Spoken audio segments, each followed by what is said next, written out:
क्या आप भी एसआईआर फॉर्म को जमा कराना चाहते हैं जो आपका एसआईआर फॉर्म में बीएलओ के जरिए मिल चुका है और उस फॉर्म को आपको भरना नहीं पता है? तो मैंने यहाँ पर 3-4 फॉर्म को रख लिए हैं और आपके जानकारी के लिए बता दें कि आज मैं आपको यहाँ पर अपने इस वीडियो में आपको फॉर्म का जो एसआईआर फॉर्म है वो आपको भरकर यहाँ पर दिखाने वाला हूँ। अब पहले मैं जानने वाला हूँ कि एसआईआर फॉर्म होता क्या है और भाई इसमें आपको कौन कौन सी फॉर्मेलिटी अदा करनी पड़ेगी और आपको आखिरकार एसआईआर फॉर्म में क्या करना पड़ता है। तो पहले तो मैं यहाँ पर एसआई फॉर्म का एक कॉपी ले रहा हूँ। मेरे पास 2 कॉपी है, जो कि इसमें आपको एक सत्यापित करना होता है आपको अपने प्रमाण को, और इसमें दूसरे सत्यापित करना होता है आपको अपनी जानकारी डालनी होती है। अब मैंने जहां तक देखा है कि एसआई फॉर्म को भरने में लोग कई सारे प्रॉब्लम्स को देखते हैं, जैसे कि उनको अपनी बारे में जानकारी नहीं पता होता।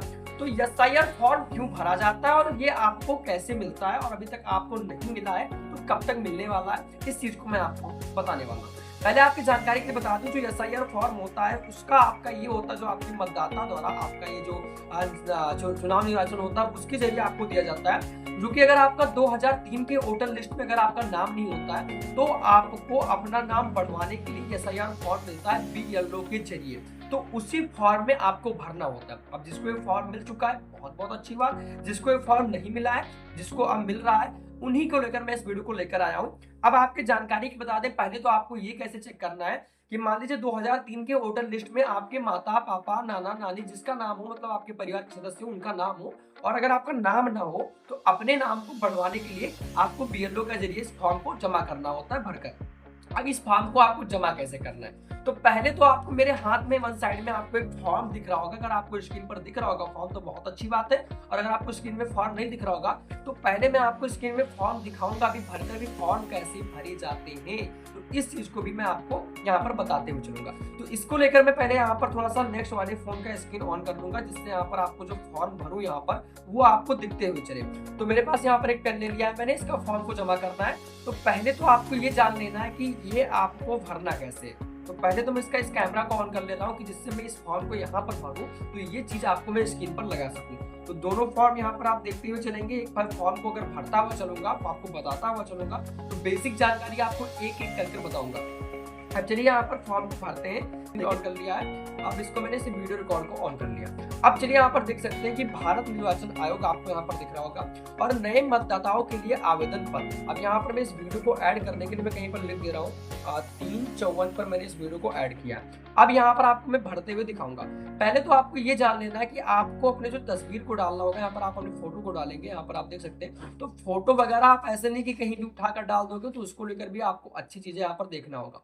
अब आपको सेवा में लिखा होगा निर्वाचक रजिस्ट्रार ऑफिसर, यहाँ पर आपको दिखा होगा, क्योंकि ये फॉर्म आपको बीएलओ के जरिए मिलेंगे और फॉर्म में थोड़े से बदलाव भी हो सकते हैं, लेकिन ये फॉर्म को मैंने ऐसे ही निकाला। अब यहाँ पर आपको देखना है कि नाम राज्य की राजभाषा में, जो आपकी राज्य की राजभाषा होगी उस बेसिक पर आपका नाम होना चाहिए। तो मैं यहाँ पर इस फॉर्म को भर रहा हूँ, और भर अगर फॉर्म को रहा हूँ तो फॉर्म को मैं एक पेन ले रहा हूँ। मैं अपने नाम के साथ भरते हुए चल रहा हूँ, आप अपना नाम दीजिएगा। तो मान लीजिए कि अगर ये राज्य में राज्य का मतलब होता है तो इसमें प्रथम नाम उसके प्रथम यहाँ पर लिखा हुआ है, मध्य नाम। तो आप अपना सरनेम वगैरह यहाँ पर लिख सकते हैं, यदि उसका यदि कोई नहीं हो तो मतलब उपनाम हो तो आप लिखिए, ना नहीं हो तो मत लिखिए। तो मैं यहाँ पर इसे फॉर्म भर दे रहा हूँ, और इसका लिए मुझे यहाँ पर मुझे इसे हिंदी में लिखना होगा। तो मैंने अपने अक्षर को यहाँ पर देख लेता हूँ। मैं इंग्लिश में भरता हूँ, आप देखिएगा हिंदी में होगा तो हिंदी, इंग्लिश का ऑप्शन यहाँ पर दे रखा हुआ है, तो आप हिंदी इंग्लिश में दोनों में भरेंगे। तो मैं अगर इसकी बात करूँ तो मैं अगर यहाँ पर बात करूं तो मैं कुछ इस तरह से भरूंगा, जिससे यहाँ पर एक फॉर्म जो है कुछ इस तरह से हो जाए। तो ये सौरभ हो गया, और यहाँ पर एक टेस्ट कर देना है। अगर मैं बात करूं तो कुछ इस तरह से भरा जाएगा।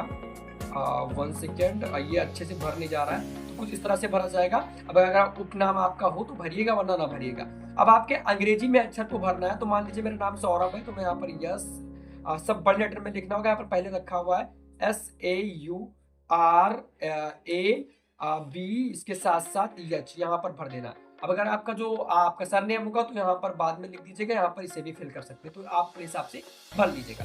अब इसमें आता है कि यहाँ पर असुकरणी यानी यदि नाम अंग्रेजी में नहीं भरा जाता है तो उसका सॉफ्टवेयर द्वारा मतलब नहीं किया जाएगा, निबंधन नहीं किया जाएगा, यानी कि आपको अंग्रेजी में नाम भरना अनिवार्य है, इसलिए आप अंग्रेजी में नाम भर दीजिएगा। अब मैं थोड़ा सा नीचे जाऊंगा और यहाँ पर बात करूंगा उपयुक्त उल्लिखित नातेदारों का नाम और उपनाम अंग्रेजी में बड़े अक्षर में लिखिए। अब जिसका भी नाम आपका फिलअप कराना है, यानी कि बढ़वाना है, उसको बीएलओ के जरिए आपको अपना नाम डालना है। तो यहाँ पर देख लीजिए, यहाँ पर लिखा है नातेदार, यानी कि अगर माता पिता और या पति या पत्नी अगर आपकी हो तो इसमें से आपको एक टिक लगाना है। तो मान लीजिए कि मेरे पिता हैं तो मैंने अपने पिता को यहाँ पर नाम का यहाँ पर टिक लगा दिया। यहाँ मैं पिता के नाम पर यहाँ पर टिक लगा दूंगा और मेरे पिताजी का नाम है जो कि मैं अपने पिता का नाम यहाँ पर दर्शाऊंगा। मैं एक बार चेक कर ले रहा हूँ, पिताजी का नाम मैं अपने दर्शाऊंगा। तो पिताजी का नाम हमारा है BINOD, तो विनोद। और इसका मैं यहाँ पर मिश्रा अगर फिलअप करना चाहता हूँ तो मैं फिलअप कर सकता हूँ MIISCHRA। तो ये फिलअप हो गया फॉर्म में, ये हमारा हो गया। अब यहाँ पर उपयुक्त लिखना का नाम अंग्रेजी में लिखेगा, तो यहाँ पर मैंने मिस्टेक कर दिया तो उसके लिए मैं माफी चाहूंगा भैया। यहाँ पर हिंदी में लिखना था। 1 सेकेंड, नाते का नाम अंग्रेजी में लिख सकते हैं, हिंदी में, मतलब दोनों चल जाएगा। आप अंग्रेजी में लिखते हो तब भी चल जाएगा, आप इंग्लिश में लिखते हो तब भी चल जाएगा। अब मैं थोड़ा सा इस यहाँ पर थोड़ा सा सेटिंग कर ले रहा हूँ। अब यहाँ पर मुझे भरना होगा, थोड़ा सा मैं देखता हूँ, स्वयं का मोबाइल संख्या। अब आपको जो मोबाइल नंबर आपका होगा वो चीज आपको यहाँ पर भरना होगा। स्वयं का मोबाइल संख्या यदि उपलब्ध हो, अगर आपके यदि उपलब्ध हो, ये ऑप्शनल है आपका, अगर मोबाइल नंबर हो तो भरिएगा, नहीं तो आप इसे ऐसे ही छोड़ दीजिएगा। और यहाँ पर मत संख्या पर उल्लेखित नातेदार का मोबाइल नंबर, यानी कि यहाँ पर नातेदार लिखा हुआ है, मतलब जिनके नाम को फिलअप किया है अपने, इन्हीं का मोबाइल नंबर यहाँ पर डालिएगा। लेकिन अगर उपलब्ध हो तो, अगर उपलब्ध नहीं है तो आप इसे छोड़ सकते हो। तो ये चीज आपका हो गया। अब अगर मैं बात करूं थोड़ी सी यहाँ पर, तो आप इसे मोबाइल नंबर में ऑप्शनल पे यहाँ पर डॉट डॉट कर दे रहा हूँ, आप डाल दीजिएगा, क्योंकि मैं मोबाइल नंबर यहाँ पर आपको सामने नहीं दिखा सकता। ये यहाँ पर मैंने दिखा, तो यहाँ पर मैंने डॉट डॉट कर दिया, आप अपना मोबाइल नंबर डाल दीजिएगा। अब यहाँ पर बात आता है कि आधार का ब्यौरा दीजिए। तो आपका जो आधार का ब्यौरा होगा इसमें आपका क्या होगा, आधार संख्या जो आपका होगा यह आप यहाँ पर डाल दीजिएगा। मैं आधार संख्या भी यहाँ पर नहीं डाल सकता, मैं आपका ऑप्शनल के लिए कुछ अंक डाल दूंगा, मान लीजिए 12 हो गया, 52 हो गया, 31 हो गया, इस तरह से आप अपना आधार संख्या डाल दीजिएगा। अब आधार संख्या डालने के बाद आप यहाँ पर टिक लगा दीजिएगा। अब मैं आधार संख्या प्रस्तुत नहीं कर सकता क्योंकि मेरे पास आधार संख्या नहीं है। अगर आपकी आधार संख्या नहीं है तो आप इसे गलत का चिन्ह लगा दीजिएगा, बाकी इसे छोड़ दीजिएगा। ये हो गया आपकी बात। अब इसमें आपको ये देखना है कि आपने आधार में जो आपने डाला है वो आप पुरुष हो तो पुरुष पर टिक लगाइए, स्त्री हो तो स्त्री पर टिक लगाइए, तृतीय लिंग यहाँ पर देखा हुआ, यहाँ पे इसी पे टिक लगा सकते हैं। तो आप पुरुष पर टिक लगा दीजिएगा, या पुरुष का मतलब यहाँ टिक था और स्त्री का यहाँ, और इसे चाहते हो आपकी गलती हो जाती है तो इसे आप यहाँ पर क्रॉस का निशान भी लगा सकते हैं। तो ये कुछ इस तरह से हो गया। अब उसके बाद यहाँ पर आता है जन्म तारीख के साबुत करने का सबूत के प्रमुख दस्तावेज, इनमें से कोई एक आपको भरना है। मतलब या तो आधार कार्ड, और इसमें यहाँ पर मैं पढ़ ले रहा हूँ, CBISCI ICCI राज्य शिक्षा बोर्डो द्वारा जारी की गई कक्षा 10 यहाँ पर 12 प्रमाण पत्र या जिनमें से जन्म तारीख हो तो आप यहाँ पर जन्म तारीख डाल सकते हैं, और भारतीय पासपोर्ट डाल सकते हैं, यहाँ पर लगा सकते हैं। और जन्म तारीख के सबूत के लिए कोई अन्य दस्तावेज, यदि कोई प्रमुख दस्तावेज उपलब्ध नहीं है तो कृपया विनिर्दिष्ट करें, यानी कि इसे आप छोड़ सकते हैं, मतलब कोई ऑप्शनल है या तो छोड़ भी सकते हैं। अब यहाँ पर वर्तमान साधारण निवास पूरा पता, आपको अपना पूरा पता डाल देना है। इसके साथ साथ यहाँ पर अगर मैं बात करूँ तो अगर आपका मकान भवन संख्या, तो ये आप अपने वोटर लिस्ट की संख्या में पा जाएंगे। जो आपकी वोटर लिस्ट होगी, आप वोटर लिस्ट अपना निकालिएगा, उससे वोटर लिस्ट में आपका नाम अगर नहीं होगा तो आपके माता पिता का नाम होगा, तो उस संख्या को आप यहाँ पर डालकर भर सकते हैं। अगर नगर, गांव, पिन कोड, जिला यहाँ पर आप डाल दीजिएगा, मैं यहाँ पर शेयर नहीं करूंगा जानकारी। और गली, क्षेत्र, स्थानीय क्षेत्र, मोहल्ला यहाँ पर आप देख सकते हैं, और इसके साथ साथ डाकघर ये वगैरह आप डाल सकते हैं। और इतना कुछ डालने के बाद ये फॉर्म आपका भर जाएगा। अब कुछ जगह पर अगर मैं बात करूं तो इस फॉर्म को भी यहाँ पर जिक्र किया जाएगा। इस फॉर्म को मैं घोषणा करता हूं कि मैं सर्वोच्चतम ज्ञान का विश्वास अनुसार मैं भारत का नागरिक हूं, मेरा जन्म स्थान है, ये आप अपना जन्म स्थान पत्र डाल सकते हैं। अब इस बारे में भी अगर आपको जानकारी नहीं होगी तो आप नेक्स्ट बारे में बताएंगे, इस फॉर्म को मैं भरकर भी बता दूंगा। तो मैंने पहला फॉर्म भर दिया, इसका आप स्क्रीनशॉट ले सकते हैं, इसका फोटो ले सकते हैं, इस तरह से आप अपना कुछ फॉर्म को भरिएगा। तो अब मैं आपको यहाँ पर इस वीडियो को बंद करता हूँ, और मैंने आपको जो था मैंने आपको यहाँ पर बता दिया। अब थोड़ा सा मैं आपके जानकारी के लिए बताना चाहता हूँ कि जो मैंने आपको यहाँ पर फॉर्म भरकर दिखाया है, ये फॉर्म बेसिक चीजों पर आप ये देखिएगा कि 2-3 बार आप इस फॉर्म को देख लीजिएगा। आपको आराम से अपनी जानकारी भरनी है, क्योंकि अगर जानकारी आप भरोगे तो आपको आराम से ही भरनी होगी।